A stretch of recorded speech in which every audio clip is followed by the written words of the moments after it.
Gott kvöld, góðir áhorfendur á N4 og verið velkomin í þennan kosningaþátt sem sá 11. í röðinni. Við erum búin að fara vítt og breitt í undanförnum 10 þáttum. Við höfum rætt við frambjóðendur úr 3 kjördæmum, Suðurkjördæmi, Norðvesturkjördæmi og Norðausturkjördæmi. Og núna erum við komin með 3 viðmælendur í þennan þátt sem svolítið öðruvísi heldur en fyrri 10. Núna erum við komið með ekki frambjóðendur, 3 sem ekki eru í framboði en hafa gaman að því að spekulera í kosningum og undirbúningi þeirra og kosningunum sjálfum og svo eftirmála kosningana.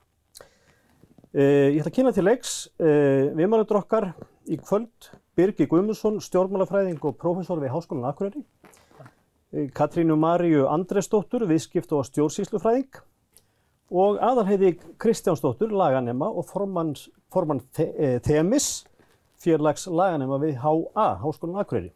Takk fyrir. Verið öll velkomin. Takk fyrir. Takk fyrir. Já, við ætlum að fara hérna aðeins yfir svona velta eins og yfir þessum kosningum frá ýmsum sjónarhornum og ef við förum kannski fyrst, Katrín, í þessar kosningabaráttu, hvað finnst þér svona, ef þú horfir tilbaka, hvernig hefur þessi kosningabaráttu verið? Ég þurfti virkilega sem svona verandi á hliðarlínunni að minna mig á að það væri að koma kosningar fyrir ekki svo löngu síðan. Mér finnst þetta að hafa farið mjög svona stutt og mjúklega á stað og þar sem þingið ekki starfandi þá hefur maður ekki orðið var við svona mikil átök eins og stundum hefur verið einstök mál eða annað slíkt. En þegar maður sest fyrir fram á sjónvarpsskjáinn þá þetta pínulítið eins og að svona síðustu dagana fyrir kosningar að maður sé að horfa á langan sjónvarpsmarkað þar sem ýmsar lausnir eru kynntar sem maður verður svo að meta hvort hafa forsendur til að bæta manns líf og þá hvernig. Birgir, hvað finnst þér þessa kosningabaráttu? Þú ert margar reyndur búin að fylgjast með pólitík í áratugi. Já, ég get nú tekið undir margt af því sem að Katrín var að segja, sko, að þetta var náttúrulega fór frekar seint af stað, sko, sem að var náttúrulega út af því að sumarið var þarna bara að koma og þingið slitið og svo þegar menn voru að koma úr sumarfríi þá þetta bara þessi tími sem gerir það verkum að þetta verður kannski skemmra heldur en annars. En ég verður svona almennt séð að þá finnst mér þetta hafi verið svona frekar sko bara svona góð kosningabarátta í rauninni. Að það hefur verið, menn hafa rætt málefni, menn hafa verið að reyna presentera og það hefur verið svona eftir því sem hægt er. Þá hafa menn reynt að rökræða en það er bara, vandinn er sko þegar þú ert með 10 flokka sem að þurfa alltaf að koma fram í einhvern veginn og það er verið að reyna að halda einhverju jafnvægi, að þá verður þetta svolítið eins og hún er að lýsa, sko. Þetta svolítið eins og því koma hér hver á fætur öðrum sig með einhverja vöru til þess að bjóða okkur, sko. Þannig að það vantar díalógin í þetta svolítið, en að flestu leyti, svona að öðru leyti, í öðrum fjölmiðlum, fyrir utan það sem að þessar kynningarformlegu, að þá finnst mér að hafa einkennst aldrei af miklum auglýsingum og það sem er að gerast og mér finnst þau verið aukast á undanförnum kosningum að það eru sem sé meiri áhersla á að auglýsa sko frambjóðendur, einhverja tiltekna frambjóðendur, sko. Svona forystumenn sem eru settir mjög framalega og svona keyrt á að þetta er svona persónugerving í kosningabaráttunnar. Mér finnst það hefur verið svona kannski svona einkennandi að það er að koma núna einhvern veginn svona fullskapað fram. Er það meira áberandi núna finnst þér en heldur oft áður, já, og sérstaklega fyrir talsverð löngu síðan, sko.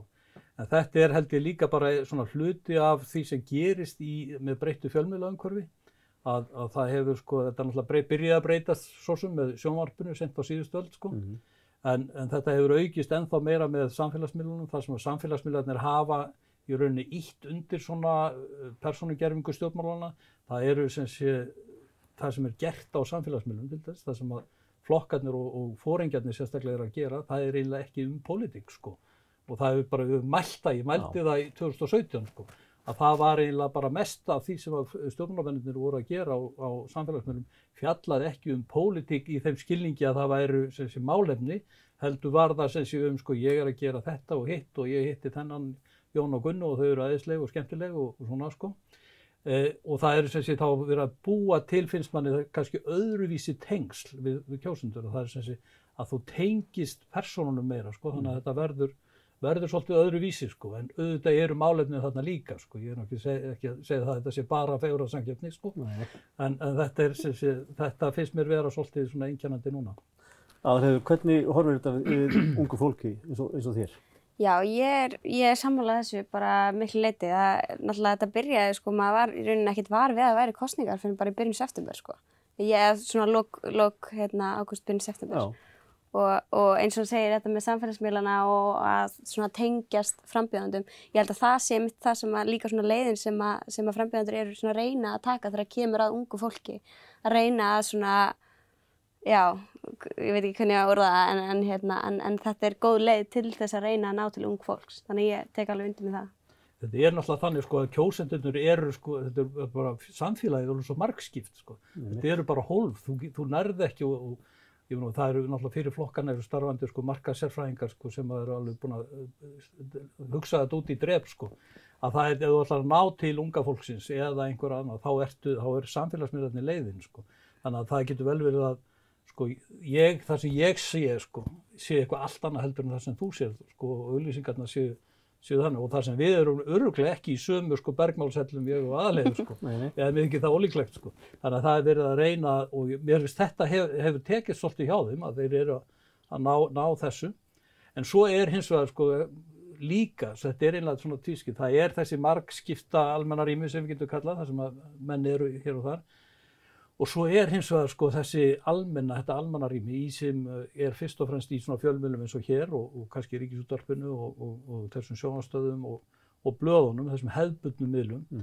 Og þeir finnst mér hafa staðið sig alveg gríðarlega vel sko í þessari kosningabaráttu að reyna að kynna þessi ólíku sjónarmið.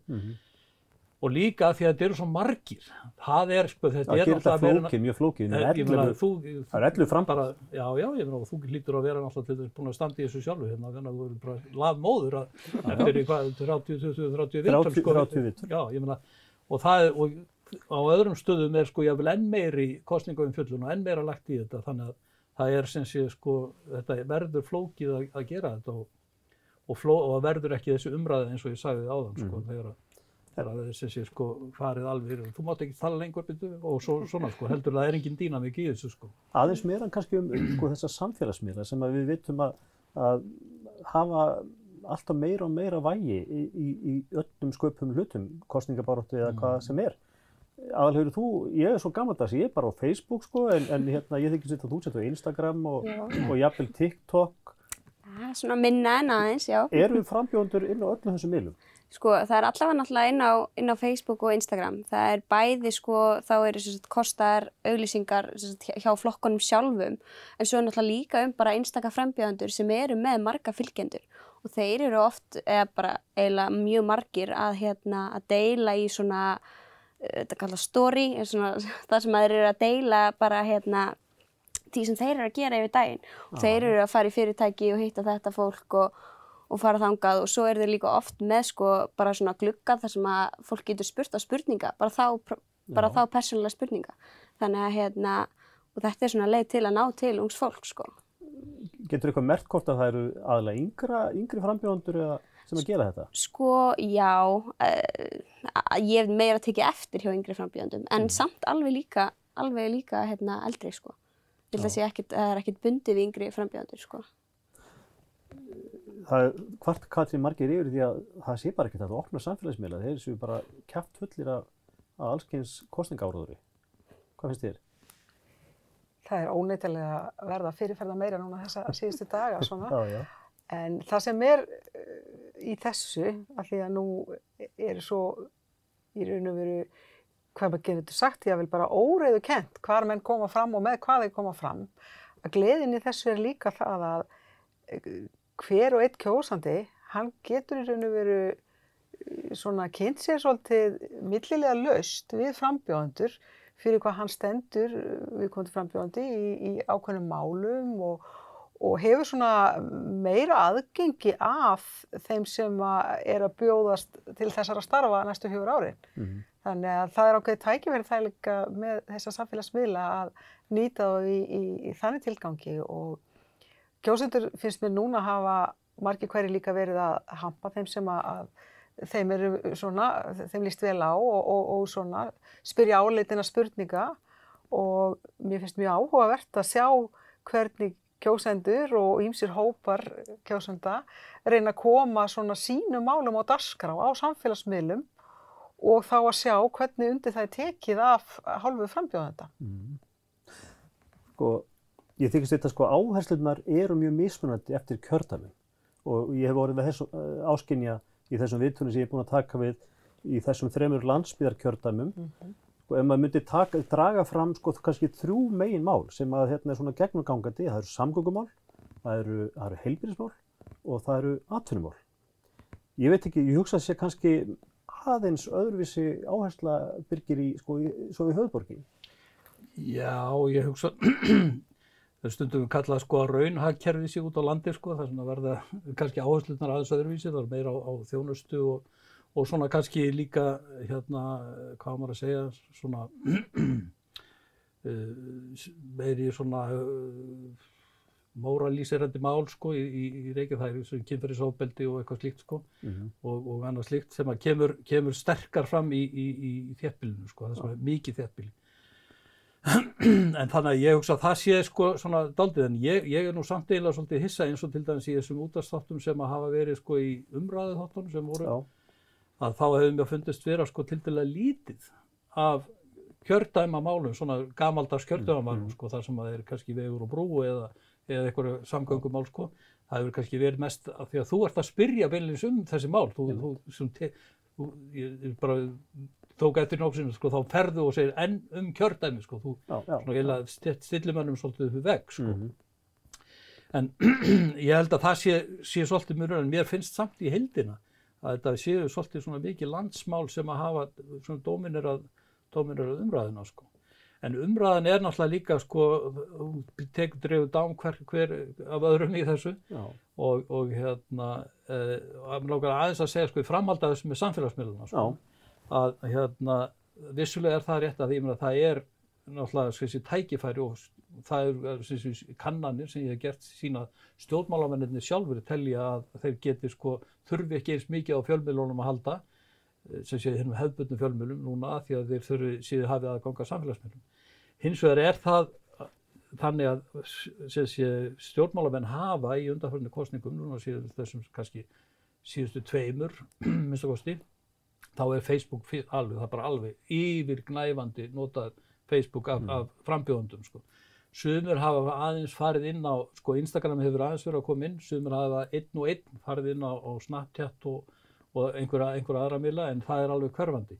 En það sem þeir gera þar er eiginlega ekkit endilega sko svo mikið að tala um pólitík heldur, jú, þeir eru kannski eitthvað að deila, en áróðurinn sem við getum alltaf þverfóta fyrir það og svona að tala um sko, hann kemur frá flokksskrifstofunum og því sko, þannig að það er eiginlega tvíþætt sko. Og stuðningsmönnum. Já, það sem er náttúrulega bara svona útibú frá flokksskrifstofunum sko, eða kosningarskrifstofunum sko, að það er eiginlega tvíþætt, það er annars vegar það sem að stjórnmálamennirnir sjálfur eru að gera og berjast og tala fyrir, og svo eru sem sé svona miðlægari batteri sem að eru að dæla út auglýsingum og ákveða eitthvað, og þar eru held ég sko komnir til skjalana þetta markaðsfólk sem lesi í og reynir að finna út hvað er hægt að gera sko, og hvenar, það er mjög mikilvægt þessum hvenar, ég meina að mér finnst ég sjá og ég held að segja sko að núna í þessari viku sko það er augljóst að það nokkri flokkar hafa sko verið að spara sér svolítið sko, þá núna ætla að taka þetta með trauki og dýfi núna í lokavikunni sko, þannig að það dælist alveg yfir okkur auglýsingarnar sem að koma úr þessu miðlægu batteríum sko.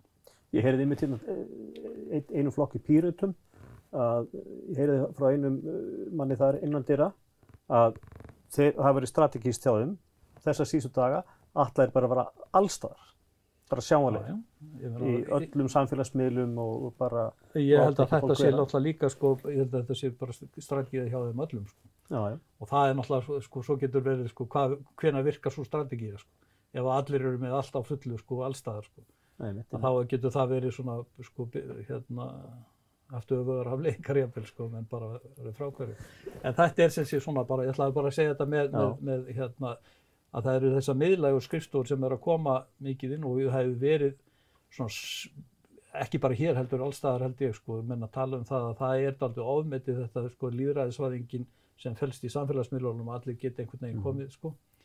Hvernig sagði ekki í Beatles-laginu sko að Father Mackenzie writing the words to a sermon that no one will hear sko, að þú farir á samfélagsmiðlunum og sért með alls konar sko, það þarf einhver að sjá það sko, til að hafi komið að einhverju gagni sko. Akkurat. Aðalheiður, sko þessi slagorð, hefur þú tekið til slagorðunum frá flokkunum sem þið nota í auglýsingum? Virkar þetta? Skilum rauðu, lýðræði, ekkert kjaftaði, Ísland land tækifærin og svo framvegis. Já, og er ekki framsókn bara, er ekki bara betra að kjósa framsókn? Já, er ekki kjósa bara framsókn? Já, ég held að fólk sé ekki að byggja atkvæði sitt á einhverjum slagorðum, sko. Nei. Ég held að það sé ekki málið, sko. Hvað nær hjarta ungs fólks, heldurðu?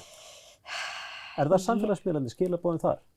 Sko, kannski ekki endilega bara samfélagsmiðlar, en það eru þessi sérstöku málefni sem að þú veist, ungt fólk er að skoða.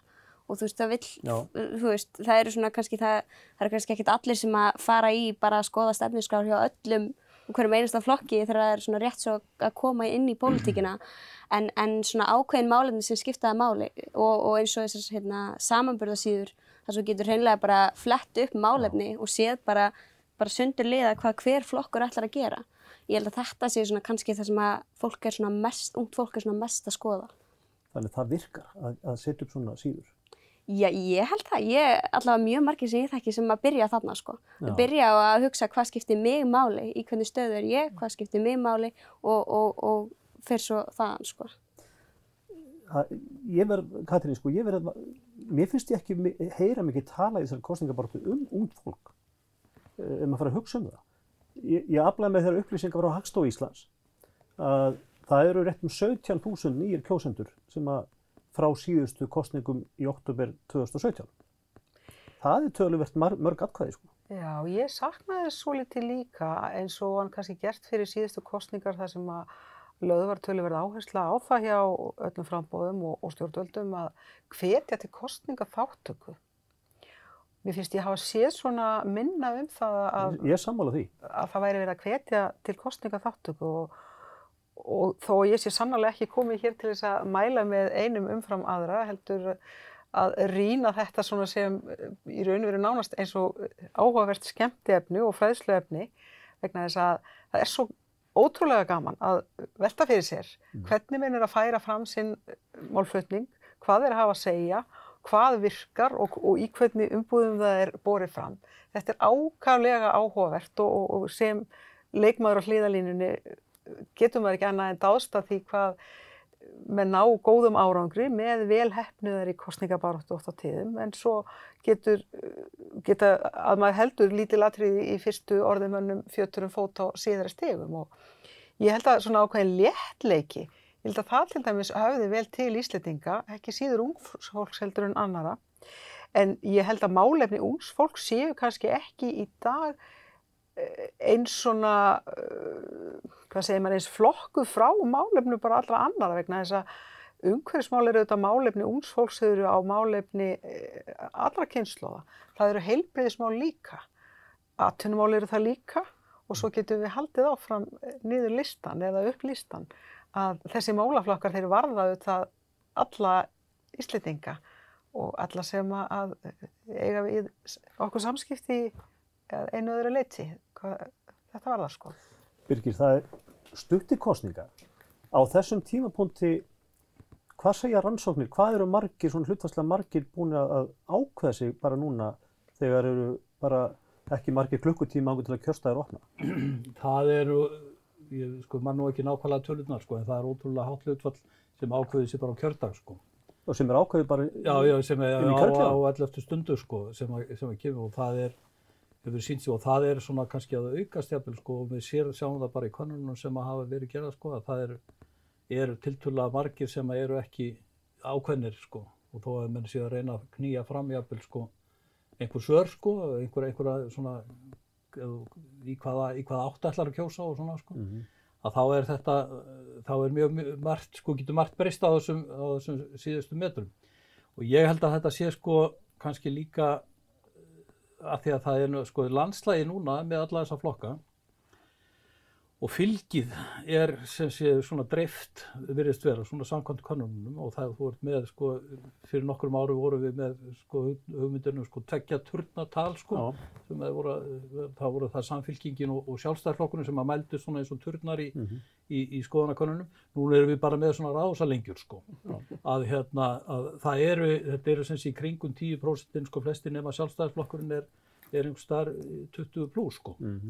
Þannig að þegar það þannig sko, þá verður sko líka svolítið erfitt sko, það engin, ég get ekki fara að fylgja einhverjum svona einum straumi sko og það eru mikið líkindi sko með fjölmörgum flokkana eins og, ég veit ekki hvort ég hafi tekið þessi kosningapróf sko, að svo þegar maður þessi 70 og 80% sammála sko einhverjum úr þessum flokki og einlega bara sama úr öðrum flokki og þannig að þau eru ekki endilega að gefa til kynna að maður sé að þetta sé einhverja skýra línur og það auðveldar auðvitað ekki sko að þegar að munurinn virðist vera tiltölulega lítill og gæti verið margt sem komið til greina að þá ertu kannski aðeins lengur ákveðið og þá kannski ekki bara málefni sem að ákveða heldur kannski sko fólkið og þá koma inn þessi sko kannski slagorðin líka sko og að því þú varst að segja sko að það myndi ekki ákveða sig sko að ég held að sum þessara slagorð eru bara brilljant, mér finnst til dæmis skilið í rauðu, mér finnst það alveg svakalega vel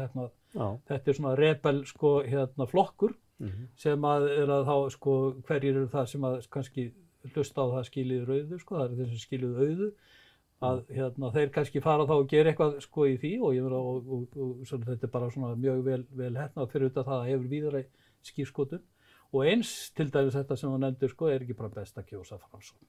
Þegar að þú ert með allt þetta val sko og sem þú ert svona í vafa sko að þá kemur svona þessi svona gamaldags svona svolítið svona hættið bara að velta svo við ekki bara best að kjósa svona en svo eru sko önnur slagur sem að virka kannski ekki alveg eins vel ég held að hafi ekki verið mjög vel heppnað þetta hjá Sjálfstæðisflokknum við landframtíðarinn og þeir eru þó aðeins við með svona á endarsprettinum að ná að tengja það meira inn í eitthvað sko. Landtækifæri. Já, að það er svolítið svona stofnanalegt sko eða fyrirtækjalegt svolítið sko, hvernig það er.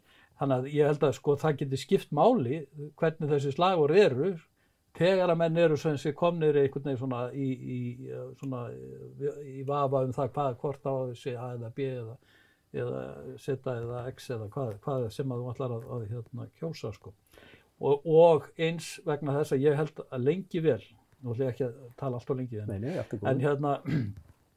það sem að við til dæmis í þessari baráttu, eins og hún hefur verið, þá var hún lengi vel, sko fannst mér hún einkennast svolítið af því hvort að ríkisstjórnin myndi lifa eða ekki og það var þannig sem að sko fjölmiðlarnir tóku dálítið á þessu, það var svona uppleggi, það var svona dagskráin sem að þeir fóru með hryggjarmyndir lenda. Já, innrömmunin á kosningabártunum var svolítið lífi ríkisstjórnin eða ekki sko. Og þá var þetta svona svolítið spurningin það sko traust, hverjum treystur sko og það er svolítið sem þeir eru auðvitað að keyra á núna og sérstaklega Sjálfstæðisflokkurinn og vilt ekki við glundróða kenningum sko. Að þá kannski skipta þessi svona ímyndarmál og virka vel sko.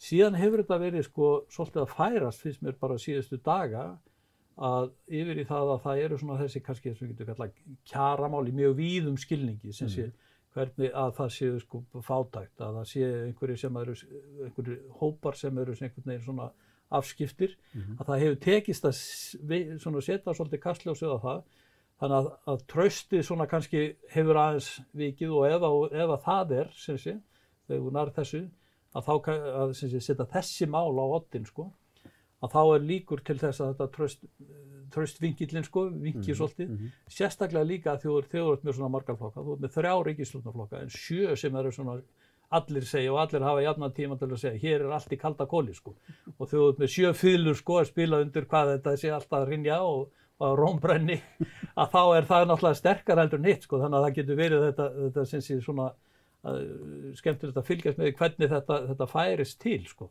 En það er hins vegar þeir keyra ennþá á því svona stjórnarflokkum þetta er náttúrulega erfiðast fyrir Vinstri græn sko sem eru reynilega með þennan frasa sko slagorðið það skiptir máli hver stjórnar sko vísa til Katrínar. Og þau þurfum við að sko það svona af því að það náttúrulega sko svo margir sem að koma í bakið á þeim svolítið með þess að eigin kjósendur sko fyrir að vera í þessu stjórnarsamstarfi. Einmitt. Sko þetta leiðir okkur svolítið að sko skoðanakönnunum aðalleiður. Þær eru töluvert ráðandi finnst mér. Menn bíða eftir skoðanakönnun, hvað gerist og svo leiðir menn umræðan út frá svolítið þessum skoðanakönnunum. Skipta þær máli sko gagnvart endanlegri ákvörðun ef að til einhver flokkur á uppleið getur verið að fleiri vilja fara á þann vagn. Heldurðu það? Sko, já, ég myndi nú alveg, sko, ég myndi halda það að þú kannski, sko, ef þú ert með einhverja rosalega sterka skoðun og ert ákveðin á einhverjum flokka, þá ertu kannski ekkert að fara að breyta vegna einhverja skoðanakannunar. En ef þú ert einmitt svona óákveðin, ert kannski eitthvað svona velta fyrir þér þessi eða þessi, og svo sér það einnir uppleið og hinn bara á sama staði eða niðurlega, þá kannski gæti það alveg haft áhrif á ákvörðunina. Já, hvað heldur þú þetta? Já, ég alveg viss það að menn horfa til skoðanakannana og það ástæða fyrir því að sumstaðar ekki heimilt að birta niðurstöður skoðanakannana rétt fyrir kosningar. Þannig að menn hafa allavega þar komist að því að þar væru þeir skoðanamyndandi og ég held að þær hafi áhrif og auðvitað getur þetta virkað í báðar áttir. Ég þekki nú ekki hvort að það hefur verið rannsakað sérstaklega hvernig þeir eru skoðanamyndandi en ég ímynda mér það að því að fólk kýs af svo miklum svo ólíkum forsendum. Hér getur kjósandi númer 1 verið að kjósa því að hann vill annarkvort að ríkisstjórnin haldi áfram eða ekki. Kjósandi númer 2 kannski að velta fyrir sér einhverju einu máli. Kjósandi númer 3 að kjósa að því að hann ná einhvern nákominn ættingja eða einhverja þekkilegan frambjóðanda sem hann vill sérstaklega styðja. Og svo getum við haldið áfram niður listan og ef hann sér að skoðanakannanir svona ýmist eru líklegir til þess að ganga í þá átt sem hann vill eða þess að skoðanakannanir sýna það að kjósningarnir muni fara eins og hann vill að þá kannski reynir hann að raða sér einhvers staðar á þannig niðurstöðu og hoppa á þann vagn sem hentugastar í því sko. Síðan getur það auðvitað verið þannig ef einhver að koma dapurlega út og þá vilja menn kannski ekki missa þessa rödd og þá koma þeir og styðja við viðkomandi svo þessi rödd þagni ekki eða snúa frá og segja það ég ætla ekki að hætta á það að atkvæðið mitt falli niður. Þannig að já, ég held að þetta hafi töluverð áhrif en hvort að ég geti sagt til það í hvaða átt það hefur áhrif, nei, ég treysti mér ekki til þess. Birgir, það eru sko leyfðar skoðanakannanir hér. Það kannski engin sko regla til að það má birta þessum á kjördaginn ekki. Það ekkert sem að segja það mikið. Ég held að það sé ekki regla, það bara hefur ekkert verið gert sko. Ég held að það hefur aldrei komið upp að... Nei, daginn fyrir kjördaginn, það er mjög algengt. Þá eru það síðustu kannanir sko, á kjördag það náttúrulega kannski þá frekar einhverju útgöngusspár sem að skipta máli sko. Og kannski ekki mikið sko punktur í því að vera að birta eða vera með skoðanakönnun á kjördag sko. En þetta eins og Katrín segir, þetta náttúrulega víða þetta bara bannað sko. Og það svona svolítið skiptar skoðanir og misvísandi svona í umræðinu sko hversu miklu máli það skipta að þessu leyti hversu skoðanabindandi þær eru sko. En þá það nú yfirleitt sko þannig að það þessi menn elta kannski ef það fara með meiri hlutum eða það einhver sveifla, áberandi sveifla sko að þá muni menn fylgja henni eða þá að hugsanlega kjósendur sé að kjósa eitthvað rosa strategískt sko sem að það, ég ætla eins og maður nefna, ég ætla sko bjarga Ásmundi Einari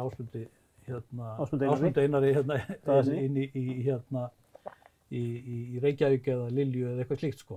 Það alltaf hugsanlegt eitthvað slíkt sko.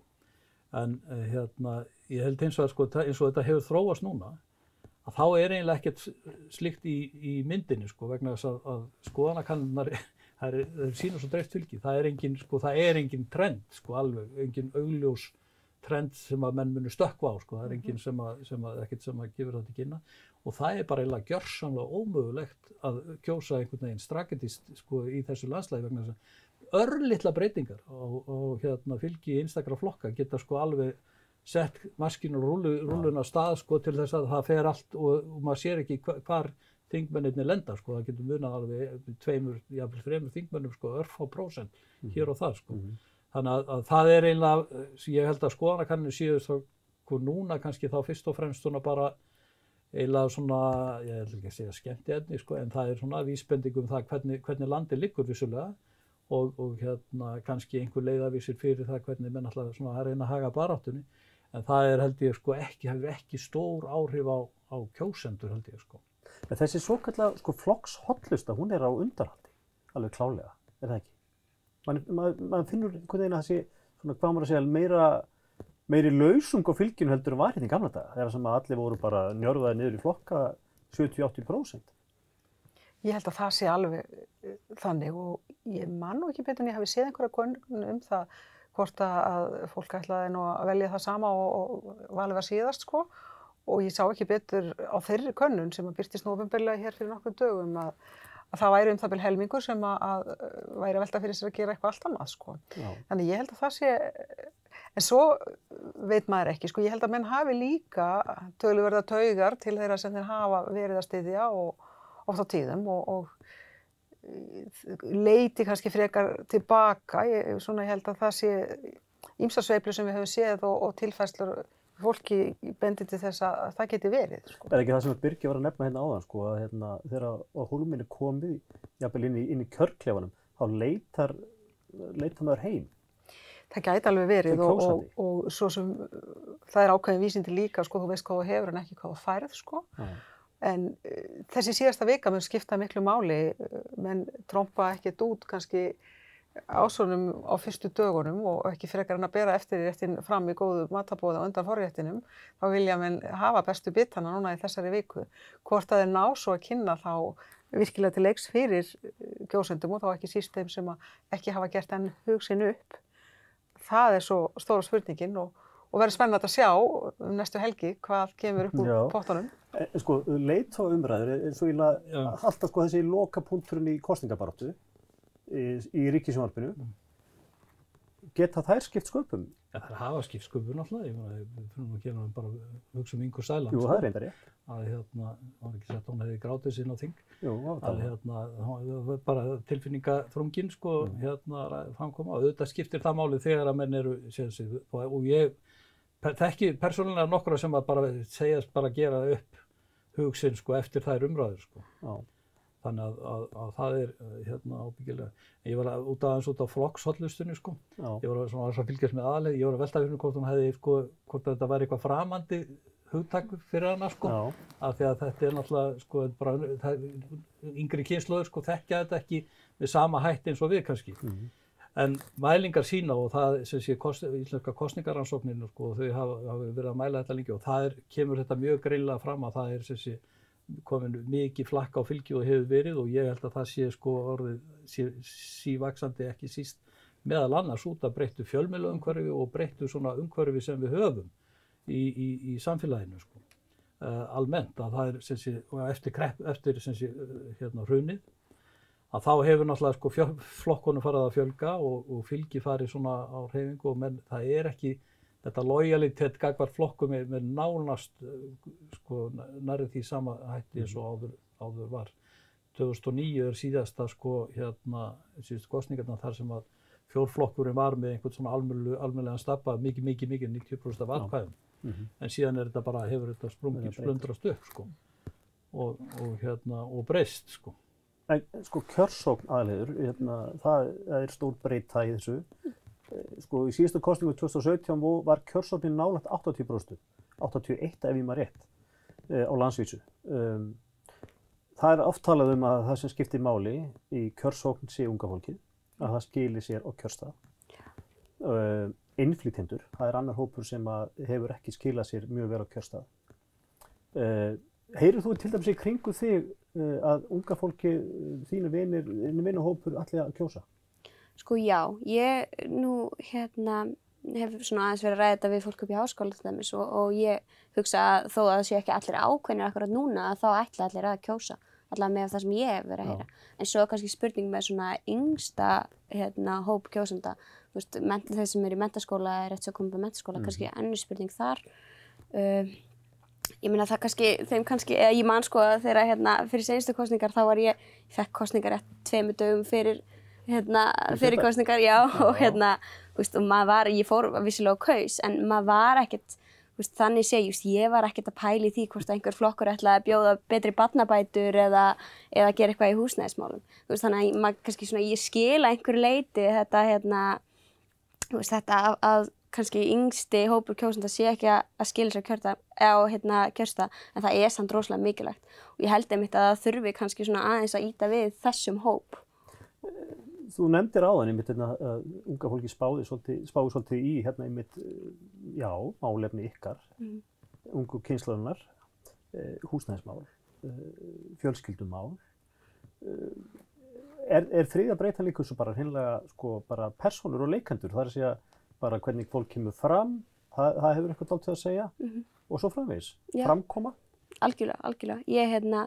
Maður, þú veist, þessi svona mest áberandi karakterar í hverjum og einasta flokk, þú veist, maður horfir svolítið á þetta fólk og svona metur svolítið kannski, þú veist, þegar þú ert að byrja að koma inn í pólitík, þá kannski þetta það fyrsta sem þú ert að taka eftir, hvernig framkoman, þú veist, virkar hann öruggur eða hann, þú veist, að rífast og skammast og þú veist, alls konar svona hlutir. Þannig að ég held að það hafi svona, hvað kallar maður þetta, svona first impression, þú veist, að það algjörlega þetta fólk. Já, akkurat. Katrín, ef við förum svona kannski við horfum aðeins á bara þessa flokka, þessa leiðtoga sem eru mjög áberandi. Hvernig finnst þér þeir hafa staðið sig núna í aðdraganda þessara kosninga? Og einhver eitt sem hefur umfram annað sem þér finnst hafa komið óvart? Þetta ákaflega erfið spurning vegna þess að ég hef ekki fylgst kannski nægilega vel með umfjöllun kosningarnar og þá sérstaklega út frá því svona viðtölum við einstaka frambjóðendur eða leiðtoga. En mér finnst þeir í raun og veru allir hafa speglað nokkuð vel það sem ég hef séð til þeirra, það sem að þau standa fyrir og þeirra framboð. Og ég held að þeir rými mjög vel við sinn hóp hver og einn og sína stefnu, þannig að ég held að þeir gefi hver og einn nokkuð skýra mynd af þeim valkosti sem þeir standa fyrir. Já. Hvað finnst þið, Birgir? Hefur einhver svona slegið í gegn, finnst þér? Já, ég vil okkar bara taka undir þetta, mér finnst, foringjastöðurnar, við erum að tala um topp alveg leiðtogana, mér finnst þetta afskaplega vel mannað, og þetta þeir hafa komið vel út úr þessum eiginlega bara í öllum flokkum, Já, öllum flokkum. Síðan það kannski, það sem hefur kannski komið á óvart svolítið, maður átti von á því að eins og Katrín til dæmis, hún hefur alltaf glansað og sem sé einhvern veginn svona, hefur þennan kjörþokka, sem við notum það gamla orð sem að gerir hana vinsalasta stjórnmálamannum. Þannig að hún hefur alveg staðið undir því í mjög erfiðri stöðu, held ég. En svo verður bara að segjast eins og að Gunnar Smári sem hefur verið komið, hann hefur komið með svona ferskan, svolítið svona hvað var svona hrjúfan kemur á annarri átt svolítið. Já, og svona hristir svolítið upp í þessu og græðir held ég á því vegna þess að það orðinn dálítill samhljómur í öllu hinu hjá öllum hinum menn eru svona svolítið svona smáborgarlegi flokkar sem að vilja ekki svo kemur Gunnar svolítið svona eins og svona dóninn í partíið og rífur kjaft á hjá innþingi og eitthvað svona og nær einhvern veginn að hrifsa til sín athyglina og enda skilar það sér greinilega í könnunum ég vil ekki segja kjörkössunum. En mér finnst eins og ég segi þeir hafa staðið og ég get alveg tekið nefnilega undir það þau hafa svona verið trú eða staðið vel fyrir þá ímynd sem að maður hefur af flokkunum og það hefur líka verið þannig að þeir eru þau hafa verið, þeim hefur verið stillt upp svo mikið, eins og ég var að segja þarna fyrst, að þeim stillt upp svo mikið sem einhvern veginn táknmynd flokkana, þannig að ég meina, Sigurður Ingi verður svona, kannski svolítið svona lúnkall, sem að svona, og með hringinum þumalfingurinn, og þeir sem gera hafa svona aðeins húmor fyrir sjálfu sér, fólk með hringi og sem að, eða eitthvað með hringa, fólk með hringa það ekki í auglýsingunni, sem fíla Sigurð Inga, þeir gera grína þessu sjálfu sér svolítið, en eru þar af leiðandi, finnst manni svolítið öruggi í einn skinni.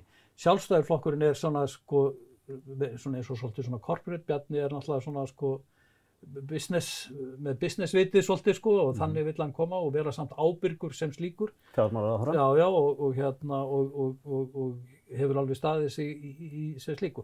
Og svo og Logi og Píratarnir sem eru nú kannski svona áhöld hver er helsti foringinn þar sko en bæði Halldóra og Sunna hafa komið vel út í því sko. Og Þorgerður Katrín sem er náttúrulega sjóðið, mér finnst þetta hafi verið sko alveg bara, þau hafa staðið sig bara ljómandi vel sko. Og það kannski til marks það að það sem hefur verið í framkomu þeirra hefur verið fínt. Það eru alls konar öðruvísi hluti sem að menn eru þá að finna að sér maður á samfélagsmiðlunum. Sko, það eru vel að finna klæðaburði eða eitthvað slíkt sko allt í einu sem að hefur ekki kannski verið mikið og skiptir kannski ekki öllu máli. En það er alltaf einhverju sem að velta því fyrir. Já, það er náttúrulega, það er bara svona getur verið heldur bara sport sko. Já. Þetta er svona eins og þú ert að fylgjast með kongafólki eða Óskarsverðlaunum við einhverju á dreglinum sko. En það er náttúrulega hins vegar í þessu samhengi verður það einhvern veginn ekki að neinu alvöru atriði sko. En þá förum við náttúrulega nálgast það sem er aðalmálið. Það eru kosningarnar sjálfar og hvað gerist eftir kosningar. Eitt er að kjósa og annað er að koma saman ríkisstjórn. Hvaða tilfinningu hafið þið fyrir bara því sem er í gangi núna þessa síðustu daga fyrir kosningar? Eru kannanirnar að mæla sirka bát það sem að þið teljið að verði upp úr kjörkossunum? Sko, það er náttúrulega, eins og voru komin áðan að fyrstum sinn var þetta svona svolítið bara, er ríkisstjórnin að fara að halda velli? Og mér finnst einmitt núna að það er búið að vera svona, fylgi þeirra er búin að svona rokka í könnunum og núna síðustu kannanir segja að hún sé ekki að fara að halda velli. Ég held samt að, ég er svona spáið í að hún haldi velli? Já, ég held það sko. Að það muni gerast á lokametrunum að fólk færi sig í þá átt? Já, ég held það. Ég er þeirra skoðunar. Já. Hvað finnst þér, Katrín? Líklegt? Ég held að verði afar mjótt á mununum. Já. Og ég veit ekki hvernig maður á að nota þessi orð sko þegar heyrðu það fyrst hér. Ég held að það gæti alveg komið upp svo staða því að með þetta mörg framboð og þetta mikla dreifingu atkvæða að það muni verða að fara fram á endurtalningu, mögulega á fleiri en einu stað. Og þannig að úrslit verði þá kannski ekki endanlega staðfest fyrir en örlítið síðar en við erum vön.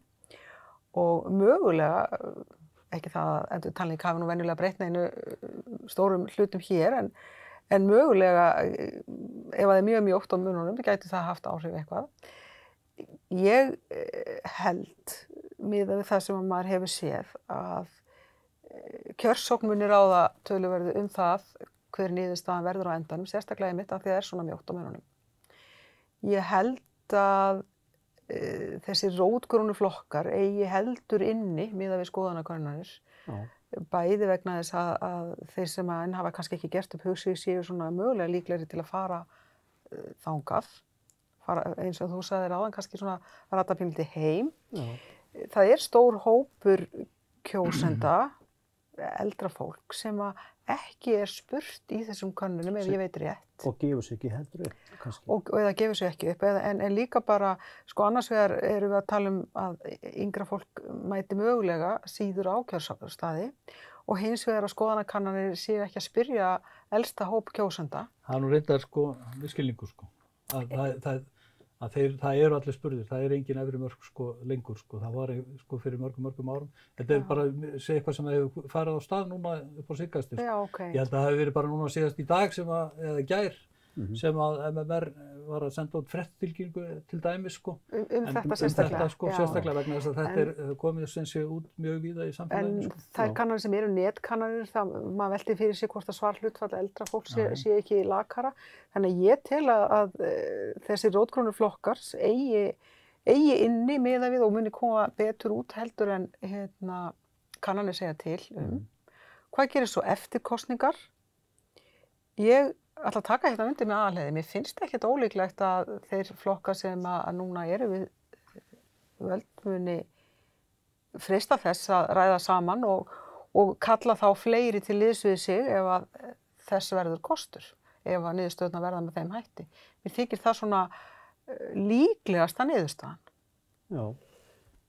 Hvað finnst þér líklegt, Birgir, svona úr þessum kössum komið?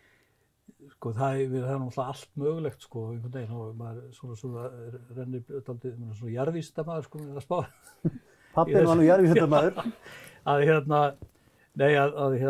sko ef að maður á hvað hægt að dæma síðast sko þá mældist sjálfstæðisflokkurinn sko heldur sko undir hann sem mældist minni í könnunum heldur en hann fékk svo. Já. Og Píratar til dæmis voru hærri. En hefðbundið hefur verið sko að sjálfstæðisflokkurinn mælist sko hærri í könnunum. Hér áður fyrir var það þannig en nú það breytt eins og svo margt annað. Já, sko ef við horfum á talandi um sjálfstæðisflokkinn, við horfum á kjörfylgi hans í síðustu kosningum versus síðustu kannanir þá munar ansi fyrir að tapa rosalega með við þær tölur sko. Með kannanir núna? Já. Já, en það var þessi líka sko, hefur verið í síðustu tveimur kosningum hefur þetta verið. Þeir hafa síið sjálfstæðisflokkurinn þeir hafa þessi mælst undir sko. Já, undir kjörfylgi. Já. Þannig að sko, þetta getur, en svo ekkert sem að sko það í rauninni enginn sem veit af hverju það sko. Hvernig það sko, það bara get gátur sko. En svo Katrín að benda á gæti verið sko. Að sko eldri kjósendur kannski gefa sig ekki upp? Hugsanlega sko. Hér áður fyrir var þetta þannig að menn voru töldu að sjálfstæðismenn væru svo sko sjálfuglæðir og ánægðir með að vera sjálfstæðismenn að þeir gæfu sig alveg hiklaust upp sko í könnunum meðan aðrir væru svona feimnari. En þetta getur náttúrulega varierað svolítið sko. En mér finnst ekkert sko það fer náttúrulega svolítið eftir því sko hvað verður sem sé ofan á svona alveg í blálokkin sko. Hvort að þetta verður ætla menn einhvern veginn að kjósa traust vegna þess að ríkisstjórnin hefur svo sem sko alveg sýnt það að hún getur unnið saman og það þessi stöðuleiki kannski verður það eða hvort að menn fara þessi kjaramál eða hvað maður að segja lífskjör sko fólks og einhverju svona fátæktarvasar eða öryrkjar og eitthvað svona sko sem hvort að menn fari í þá leið sko. Ég held að þetta geti orðið mjög tvísýnt og ekki víst að það komi út úr þessu upp úr kössunum eitthvað mynstur, eitthvað sem að er augljóst sko. Ég held að það geti orðið dálítið langur tími sem að fer síðan í myndun ríkisstjórnar og það er náttúrulega það sem hefur bara fræðin segja samsteypustjórnir sko.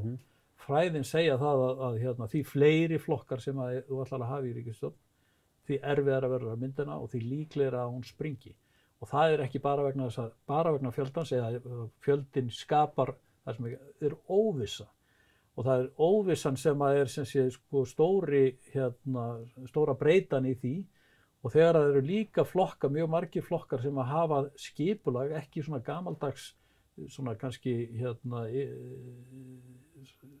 skipulag, flokkskipulag með þar sem þú ert með svona yfirsáttaskipulag, þar sem heldur ert með flatt skipulag, þar sem að reynir að láta þetta vera svona meira lýðræðislegt eins og kannski svolítið tilhneigingin hjá þessum nýju og smærri flokkum, að þá það sko eigur það enn óvissuna það sko hvernig hlutirnir munu fara og þannig að ég held að það getur verið sko svona atriði sem að menn munu vera að hugsa og horfa til þegar þeir eru að reyna að mynda kannski fjölflokkastjórnir sko, með mjög mörgum flokkum að það getur verið mjög mikil óvissa í því fólkin í því sko hvað gerist meira að segja í gamalgróin sko náttúrulega Vinstri græni sem svona klassískur flokkur sko að ég meina hann gat ekki staðið við sko haldið þeim þingmanna fjölda bak við ríkisstjórnina sem að lagt var upp með sko hvað þá með ef það verður einhverjir ef menn eru skynjaðir sko sem einhverjir svona kannski mótþróa flokkar sko,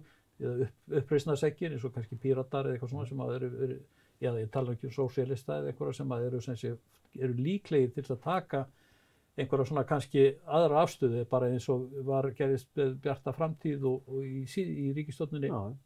En það allar líkur á því eins og staðið núna þetta verið 4 flokka stjórn en ekki 3. Já, það ekki víst að það komi neitt annað upp á kossunum sko. En þá þarf þetta að leysa það og menn geta kannski hugsanlega leyst það. Ég ekkert að segja að þetta sé ómögulegt.